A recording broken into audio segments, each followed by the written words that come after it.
আসসালামু আলাইকুম রহমতুল্লাহি ওয়াবারাকাতুহু।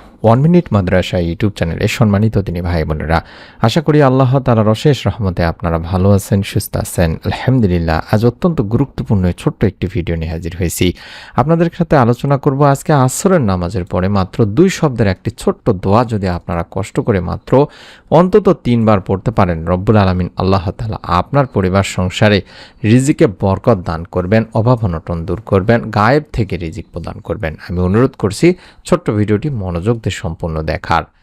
মানুষ অভাবে ও সংকটে পড়ে, এটি জীবন ব্যবস্থার খুবই স্বাভাবিক বিষয়। তাই কেউ যখন আর্থিক দুরবস্থায় পড়ে কিংবা গুরুতর প্রয়োজনে বাধ্য হয়, তখন অন্যের কাছ থেকে ঋণ নেয়। ঋণের টাকায় প্রয়োজন অর্থাৎ নিজের প্রয়োজন ও আবশ্যকতা পূরণের চেষ্টা করে।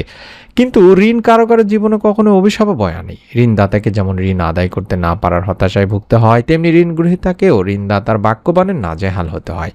কখনো কখনো তো অসম্মানজনক আচরণের শিকারও হতে হয়। তাই ঋণ গ্রহীতা সবসময় কামনা করেন যেন দ্রুত ঋণ পরিশোধ করে দিতে সক্ষম হন আর ঋণের অভিশাপ থেকে মুক্ত হতে পারেন।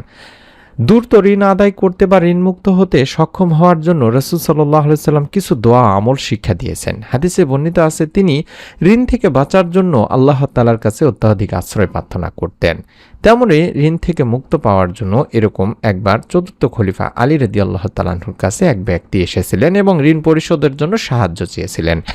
এ সময় হযরত আলী রাদিয়াল্লাহু তাআলা আনহু তাকে বলছিলেন যে, আমি তোমাকে কয়েকটি শব্দ শিক্ষা দিব যা আমাকে আল্লাহ রাসূল সাল্লাল্লাহু আলাইহি সাল্লাম শিক্ষা দিয়েছেন। যদি তুমি এটি পাঠ করতে পারো তাহলে আল্লাহ হয় তোমার ঋণ মুক্তির ব্যাপারে দায়িত্ব নেবেন, যদি তোমার ঋণ পর্বত সমানও হয়। এরপর আলী রাদিয়াল্লাহু তাআলা আনহু ওই ব্যক্তিকে এই নিম্নোক্ত দোয়াটি পড়তে বলেছিলেন। এটি তিরমিজি, মুসনাদ আহমদের একটি হাদিস। অর্থাৎ এই মুহূর্তে যে ছোট্ট দোয়াটি স্ক্রিনের মধ্যে দেখতে পাচ্ছেন, এই দোয়াটি আমরা মাত্র 3 বার পাঠ করব আসরের নামাজ আদায় করার পরে। যে ছোট্ট দরুদটি দেখতে পাচ্ছেন, অর্থাৎ আল্লাহুম্মা সাল্লি ওয়া সাল্লিম আলা নবিয়িনা মুহাম্মদ, আল্লাহুম্মা সাল্লি ওয়া সাল্লিম আলা নবিয়িনা মুহাম্মদ, এই ছোট্ট দরুদটি অথবা শুধুমাত্র সাল্লাল্লাহু আলাইহি ওয়াসাল্লাম, এই 2-1 শব্দের যে ছোট্ট দরুদ বা দোয়া, এই দোয়াটিও আপনি পড়তে পারেন।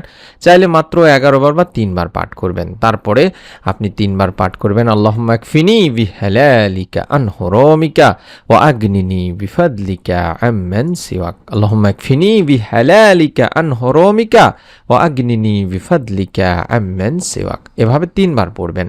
এই দোয়াটি দেখেও পড়তে পারেন, কোনো সমস্যা নেই। আসর থেকে শুরু করে মাগরিব পর্যন্ত এই সময়টিতে দোয়া কবুল হয় দিনী ভাই বোনেরা। একবার হলো মন থেকে বিশ্বাস নিয়ে আমলটি করুন এবং আল্লাহ তাআলার কাছে দুখানা হাত তুলে বলুন, হে আল্লাহ, হারামের পরিবর্তে তোমার হালাল রুজি আমার জন্য যথেষ্ট করো, আর তোমাকে ছাড়া আমাকে আর কারোর মুখাপেক্ষী করো না, এবং সেই অনুগ্রহের দ্বারা তুমি আমাকে সচ্ছলতা দান করো।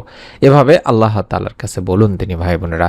নিয়মিতভাবে আল্লাহ তাআলার কাছে যদি আপনারা এই আমল করতে পারেন, রব্বুল আলামিন ইনশাআল্লাহ আপনাদেরকেও আপনাদের পরিবার সংসারে চিন্তার বাইরে থেকে রিজিক প্রদান করবেন, কল্পনার বাইরে থেকে রিজিক প্রদান করবেন। তাই আমি অনুরোধ করছি তিনি ভাই বোনেরা, মনের মধ্যে শতভাগ বিশ্বাস নিয়ে নিয়ত করে আজকে একবার হলো আমলটি করুন এবং আপনার নিকট আত্মীয় স্বজনদেরকেও আমলটির কথা বলুন। চাইলে ভিডিওটি শেয়ার করে দিন এবং এরকম নতুন আমলের ভিডিও আমরা প্রতিদিনই দিই। আশা করছি নতুন ভিডিওটি পাওয়ার জন্য হলো চ্যানেলটির সঙ্গে থাকবেন, সাবস্ক্রাইব করে বেল বাটনটি অন করার মাধ্যমে।